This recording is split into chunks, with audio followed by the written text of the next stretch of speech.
Halo semua, jumpa lagi dengan Pak Itam. Wow, wow, wow. Happy weekend ya Sobat Pak Itam. Nah, kali ini Pak Itam mau bikin makanan Nusantara. Ya, Sobat Pak Itam bisa melihat, ini sate taichan, tapi Pak Itam menggunakan bumbu khas dari sate Madura. Apa? Ya, betul. Bumbu kecap sate Madura. Oke, Sobat Pak Itam. Ya, Sobat Pak Itam bisa melihat, sebelum Pak Itam menampilkan dan memberi arahan bagaimana cara membuatnya, Pak Itam mau menjelaskan dulu bahan-bahan dari sate taichan ini. Pak Itam ambil yang goreng ya, Sobat Pak Itam. Nah, Sobat Pak Itam bisa melihat, ini simple sekali. Pak Itam menggunakan bahan-bahannya seperti ini, Sobat Pak Itam bisa melihat. Nah, ini Pak Itam menggunakan seperti biasa tepung serbaguna, dan Pak Itam menggunakan bubuk putih lada. Habis itu Pak Itam ada kecap, dan Pak Itam menggunakan setengah dari ayam dada fillet, dan ada bawang merah, ada tomat, dan ada cabai pastinya ya Sobat Pak Itam. Nah, ini adalah langkah pertama yang Pak Itam lakukan. Nah, Sobat Pak Itam bisa ngelihat Pak Itam mencoba untuk memotong dari ayam tersebut. Nah, ini tentatif ya buat Sobat Pak Itam mau memotongnya berbentuk apa. Yang jelas nantinya ini mau dibikin sate. Nah, kebetulan Pak Itam memotongnya berbentuk dadu yang bisa dibilang agak lebih besar dari sate-sate yang di luar sana. Wow, oke. Nah, ini Pak Itam potong dulu. Pak Itam potong setengah kecil-kecil dulu, baru nanti Pak Itam bikin untuk seperti dadu ya Sobat Pak Itam. Ya, ini langkah pertama adalah memotong dari ayam violet. Kenapa disebut ayam violet? Karena memang ya itu memang ayam violet.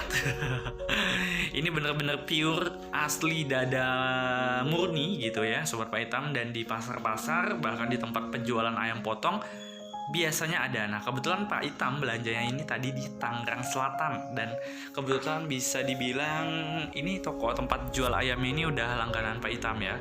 Nah, Sobat Pak Itam bisa ngelihat tadi sudah dipotong. Nah, kali ini Pak Itam membentuk ayamnya itu seperti dadu kecil atau kotak yang nantinya akan ditusuk di tusukan sate itu. Sobat Pak Itam bisa ngelihat.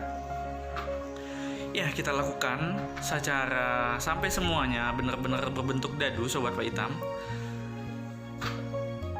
Kita potong perlahan tapi pasti, dan selalu hati-hati. Kenapa? Karena kalau melihat pisau, dan itu memang benar-benar harus hati-hati karena pisaunya ini sangat tajam Sobat Pak Itam. Semua karena terbiasa, jadi lakukan sesuatu yang membuat Sobat Pak Itam senang, ya it's okay, lakukan, enjoy. Oke Sobat Pak Itam. Nah, Sobat Pak Itam bisa melihat ini Pak Itam mencoba untuk menusuk dari daging ayam violet tadi ke tusukan sate Sobat Pak Itam. Nah, ini Pak Itam ambil kurang lebih 3-4 potong minimal. Kalau memang udah terlihat banyak dan premium besar, sudah berarti kita tiriskan ke tempat yang benar-benar nanti untuk ditaruh bumbu. Nah, kita lakukan secara perlahan dan terus menerus sampai dagingnya habis dan sampai tusuk satenya pun juga habis Sobat Pak Itam. Nah, ini benar-benar daging murni ayam dan benar-benar segar, dan yang pastinya ini dalam jumlah yang besar ya dagingnya Sobat Pak Itam, karena ayam premium sekali, berbeda dengan yang di luar-luar sana. Dan ini benar-benar menu spesial dan enak sekali pastinya Sobat Pak Itam. Oke Sobat Pak Itam, ini udah terbentuk 2 sate, dan ini terus dilakukan ya sampai semua dagingnya habis Sobat Pak Itam. Oke, setelah semuanya kita masuk ditusukin, nah langkah berikutnya adalah Pak Itam memberi bumbu lada putih ya Sobat Pak Itam. Ini semua sate, dan pastikan semuanya itu terkena dengan lada putih ini Sobat Pak Itam. Ya, ini untuk pelengkap saja. Kebetulan nanti kalau menggunakan tepung salsa itu sudah ada rasanya, tetapi tetap Pak Itam pengen memberi tambahan lada putih dan yang nanti terakhir lada hitam ya. Nah, oke Sobat Pak Itam, sudah dicampurkan. Nah, di tempat yang lain Pak Itam memasukkan air lalu taburi dari bumbu untuk goreng ayam tadi ya Sobat Pak Itam. Ini bumbu serba bisa, mau goreng ayam, mau goreng tempe, tahu. Nah, setelah semuanya Pak Itam kasih, langkah berikutnya adalah Pak Itam aduk-aduk ya Sobat Pak Itam. Nah, Sobat Pak Itam bisa melihat ini Pak Itam lagi mencampurkan bumbu tepung tadi dengan air yang tidak terlalu banyak, dan pastikan memang ini lebih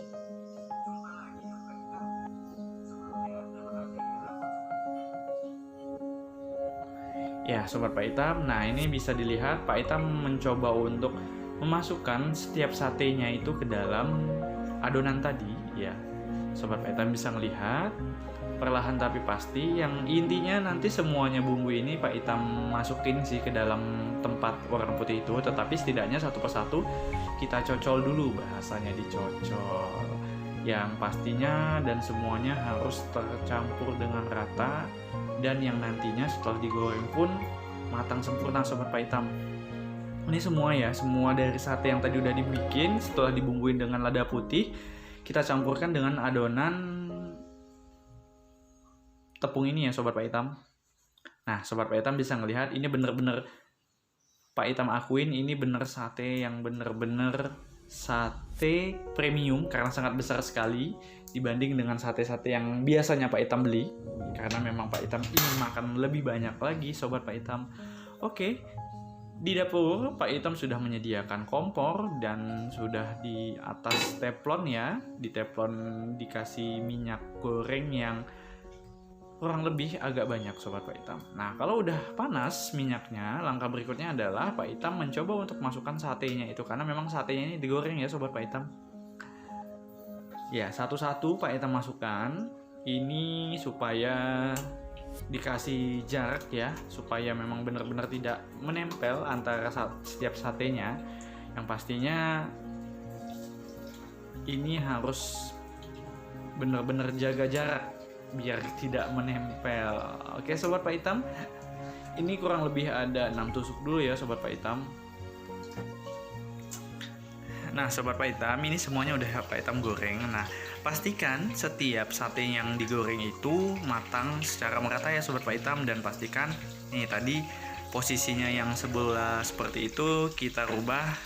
Pastikan memang si daging sate ayam ini tergoreng secara sempurna Sobat Pak Itam. Nah, Sobat Pak Itam bisa ngelihat itu benar-benar panas apinya, dan selalu harus berhati-hati ya dalam proses penggorengan Sobat Pak Itam. Oke, langkah berikutnya adalah kita balik. Nah, Sobat Pak Itam bisa ngelihat itu udah cukup matang ke coklatan, yang pastinya selama memang sudah matang kita harus bolak-balik dan pastikan jangan sampai terlalu gosong.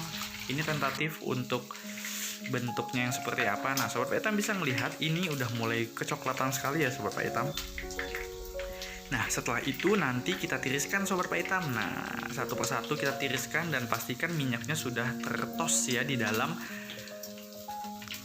teflonnya. Oke Sobat Pak Itam, kita angkat secara perlahan Sobat Pak Itam, satu-satu ya Sobat Pak Itam ya. Nah, oke, setelah kita tiriskan semuanya, ini adalah penggorengan dari satenya Sobat Pak Itam. Langkah berikutnya kita kembali ke meja riset. Oke, meja riset. Nah, Pak Itam pengen bikin bumbu dari sate Madura, sate kecap ya, sate kecap, bumbu kecap. Oke, langkah pertama adalah Pak Itam mencoba untuk memotong dadu dari tomat ya. Dan memang ini adalah bahan utama dari pembuatan bumbu kecap. Simple sekali karena memang dari buah yang segar, cabai rawit yang segar, dan pastinya bawang merah yang segar. Itu ngebuat kita menjadi sehat Sobat Pak Itam. Nah, kita potong secara perlahan dan membentuk, terserah Sobat Pak Itam, yang pastinya ini dipotong kecil-kecil. Oke, ada 4 buah cabai rawit hijau. Nah, ini kita potong ya Sobat Pak Itam kecil-kecil, yang nantinya ini nanti digabungkan dengan bawang merah, tomat, dan yang pastinya dikasih kecap Sobat Pak Itam. Nah, Sobat Pak Itam bisa ngelihat ini adalah potongan dari cabenya ya Sobat Pak Itam. Untuk batangnya kita buang Sobat Pak Itam. Oke, setelah kita potong dari cabai rawit hijau, langkah berikutnya adalah Pak Itam mencoba untuk potong bawang merah Sobat Pak Itam. Nah, ini pelan-pelan ya, tajam sekali ini pisaunya Sobat Pak Itam. Nah, ini Pak Itam menggunakan kurang lebih 5 dari bawang merah ya Sobat Pak Itam, tentatif. Kalau memang senang dengan bawang, dibanyakin, karena memang bawang ini untuk menyembuhkan jikalau teman-teman ada kesakitan dalam tubuh. Yang jelas bawang merah itu sehat sekali Sobat Pak Itam, apalagi tomat ya Sobat Pak Itam. Oke, setelah semuanya dipotong, nah langkah berikutnya adalah kita tiriskan dari hasil potongan tadi ke tempat yang ada di sate. Nah, ini sebenarnya udah langkah akhir. Nah, Sobat Pak Itam bisa melihat ini adalah Pak Itam mencoba untuk masukkan kecap. Pak Itam menggunakan kecap yang benar-benar terkenal di Indonesia. Ya, kecap bangau. Oke sobat Pak Itam, itu sudah dicampurkan semuanya dan pastikan memang ini enak lezat sekali. Nah, terakhir kita kasih topping, ini Pak Itam kasih black pepper atau lada hitam. Oke sobat Pak Itam, nah ini udah selesai penyajiannya dan bentuknya sobat Pak Itam bisa ngelihat ini bener-bener enak, bergizi, dan yang pastinya premium, daging premium. Daging ayam yang bener-bener sudah bersih tanpa lemak dan itu pure dari daging sekali. Oke sobat Pak Itam, sampai jumpa lagi ya, semoga bermanfaat.